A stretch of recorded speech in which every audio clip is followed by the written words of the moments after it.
The first time I met my boyfriend's childhood best friend, she proudly introduced herself as the ultimate socialite fraud investigator. Throughout the entire dinner, she couldn't stop lecturing me. Women really shouldn't overdress. If Declan hadn't explicitly told me you were his girlfriend, I would have definitely grouped you with all those fake rich girls I've exposed online. My boyfriend Declan eagerly nodded along. You really do dress a bit too flashy. You should listen to Sloane and tone it down. I couldn't even be bothered to argue with them. I made an excuse to go to the restroom, but right outside the door, I overheard Sloane delivering her expert appraisal of me. Declan, just look at how that woman walks and talks. She's obviously been through one of those gold digger training camps. She only approached you for your money. Think about it. A Patek Philippe watch, a limited edition Hermes Birkin, and a multi-million-dollar sports car? How could a regular doctor ever afford that? My blood boiled, and I finally reached the end of my patience. I turned around, pulled out my phone, and called my father, the richest billionaire in New York. Dad, wire me $10 million.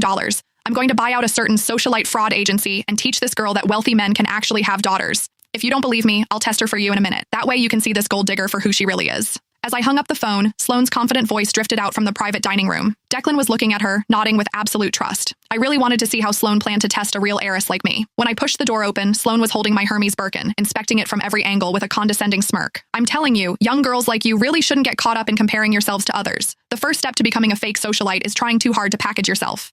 This bag of yours is a rental, right? I almost laughed out loud. I bought this limited edition bag straight from the boutique. Just building up the purchase history to get it cost me over $30,000. When Sloane saw I wasn't speaking, she assumed she had hit a nerve. She put on an I knew it expression and shifted her gaze to my Patek Philippe watch. Can you let me authenticate that watch of yours? Don't get the wrong idea. I'm just worried you got scammed into spending real money on a fake. After all, the bag is already a knockoff. Declan was already looking at me with deep suspicion. He gave me an order. Sloane is just looking out for you. Hurry up and let her see it. This watch was a promotion gift my oldest brother gave me last month. His entire watch cabinet is filled with pieces worth tens of millions of dollars. If Sloane actually appraised this as a fake, it would only prove that she was the real fraud here. I took off the watch, handed it to her, and smiled. Sure, this watch is a highly limited edition, so make sure you don't mess up your appraisal.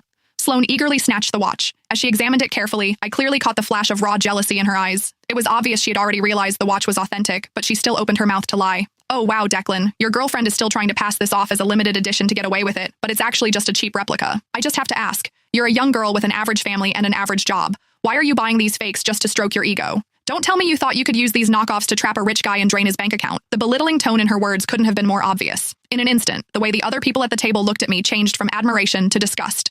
Declan glared at me with sheer contempt, his voice dripping with disgust. How can you be so vain? And to think I actually believed you were different from other women. It turns out you all just want my money. Looking at his disgusted expression, my heart turned ice cold. I used to think Declan was just easily influenced, but that he at least had basic judgment. After all, we had been together for almost a year. Shouldn't he know what kind of person I am by now? The reality of the situation hit me like a bucket of ice water. I frowned, matching his dissatisfaction.